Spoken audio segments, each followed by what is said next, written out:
Good morning, everybody. How are we doing today? So, I wanted to touch on a topic. Um, it's got to do with health, something that pertains to everybody and anybody who's interested in maintaining and sustaining and even elevating their well-being. So, uh, the word that's been pressing on my heart is just recently came across. I've thought of it in a picture mentally, and didn't know exactly how to describe it. So I started reading into a few things that kind of led me to this particular word, which, man, was spot on. It's called viscosity. And, well, why this word is very interesting is because, in God's word, it says, offer up your bodies as holy sacrifices. Let's see. Here it is. It says, where are we? Might have changed. It is the cost of discipleship. So find this.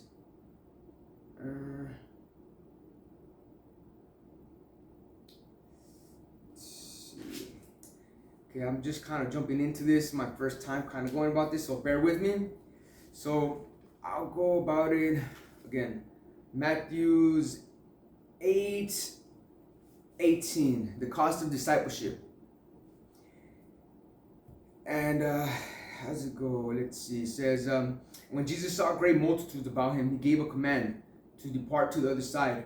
Then a certain scribe came and said to him, Teacher, I will follow you wherever you go. And Jesus said to him, Foxes have holes and birds of the air have nests, but the Son of Man has nowhere to lay his head.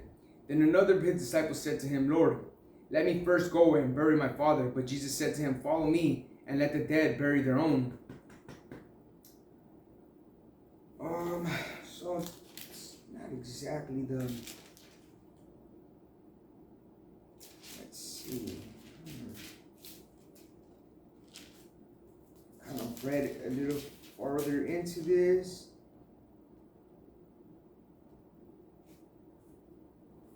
Let's see.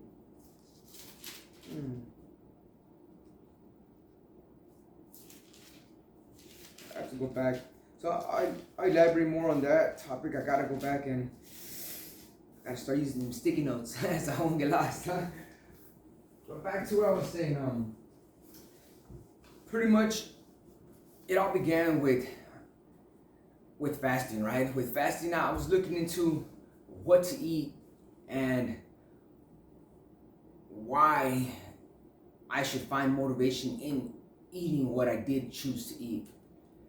So, of course, fasting is something that you want to build yourself up to, You begin by becoming aware, first off, of what you're eating, and then kind of asking yourself why you're eating it. And so what the word viscosity kind of helps with is, in my thinking about this, it pretty much helped me understand that what we eat, consume, eventually it's going to flow through our blood, through our veins, right? This is where viscosity is very important. Because, so I looked up the word viscosity, and this definition is a measure of a fluid's resistance to flow. So there's a lot of things that have to be delivered through our blood circulation system, I'll just say. And so viscosity is very important because depending on what's in there, it's going to affect this resistance to flow. Now, factors that affect viscosity are simplified with one and two, which say number one being a force of attraction, and number two being temperature. And to help you understand this a little bit more, there's first example, we'll say honey. Honey is more, it has more intermolecular attraction. Intermolecular attraction. Excuse me, I have to Practicing saying that word, huh? And AKA has more viscosity. Now, something that has less, let's look at the opposite, right?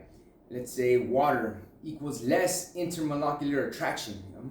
So honey has more pull to it, more attraction. You know, you touch honey, and it's still slowly dripping off your finger, right? You touch water, and it just drips right off. You know, so that's the difference in viscosity. So now let's look into it's having to do with our blood flow. In the same way, what we eat and consume eventually makes it into our bloodstream.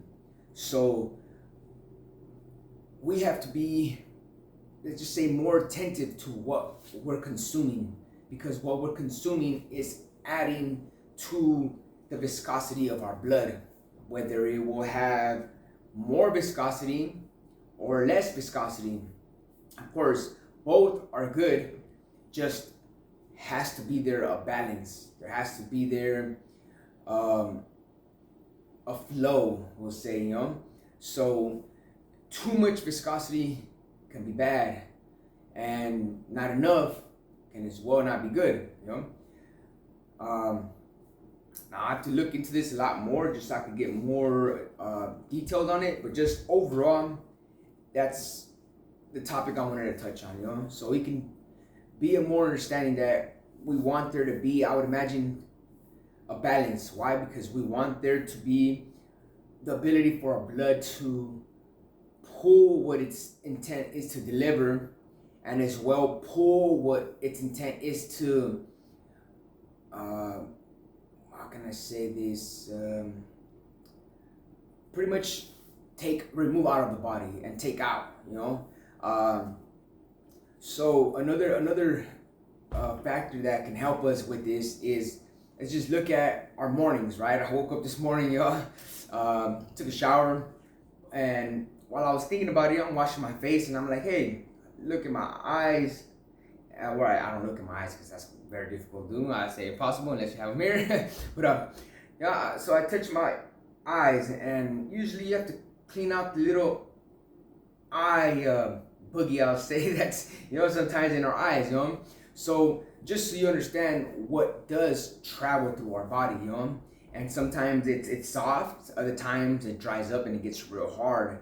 Now imagine that in your veins, you know, what can that do? That can cause, if something similar like that happens, it can cause blood clots, or just a reduction in the blood flow. So as well, just say another factor that you can look into helping you with this is, do you sweat a lot, you know?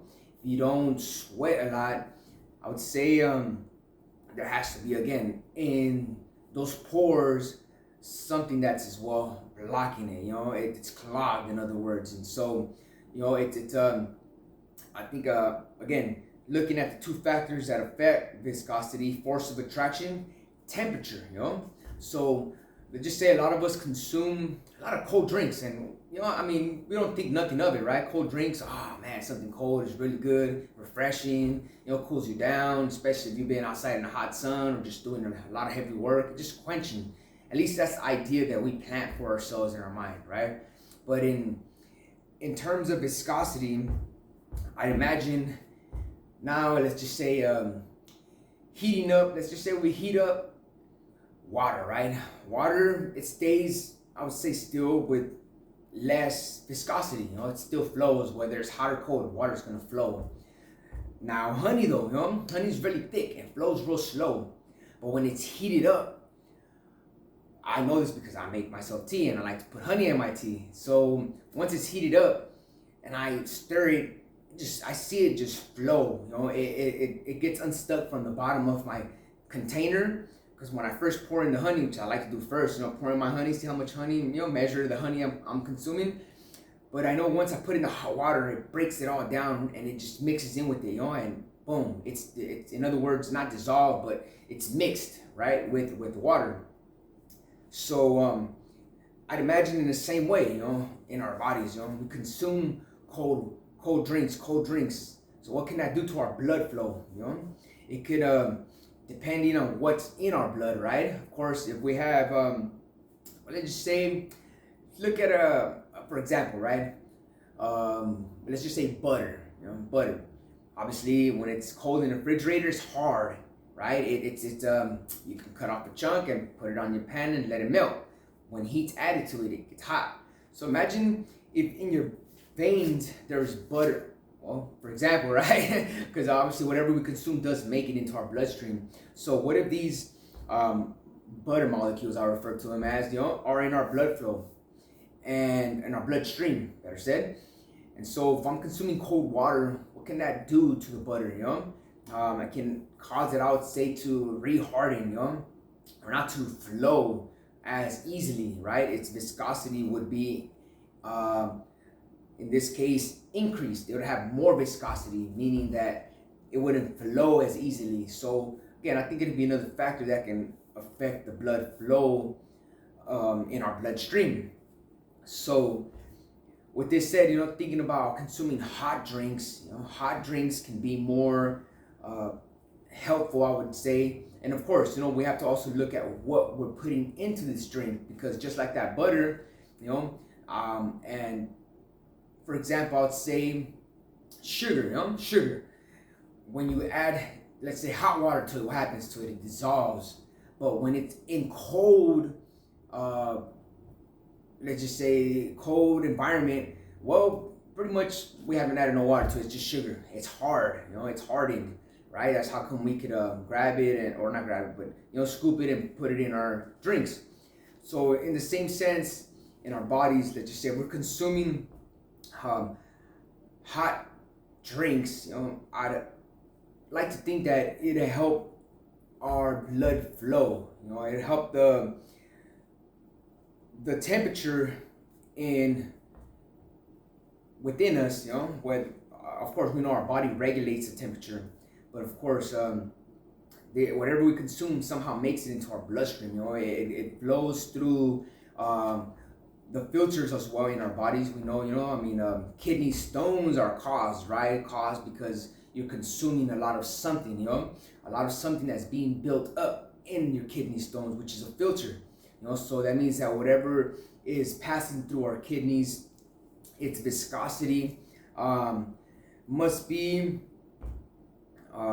something that, it's being affected, and as well, its molecular makeup as well is something that it's contributing to the effects or the process, because again, that's what we do when we consume something. Our body processes it, and well, with that being said, it's something just to simply kind of help elaborate, for those that were able to read into this. I gotta cut off the video because I gotta be at work, so just hope that it was something helpful. God bless you guys, and you have a wonderful day.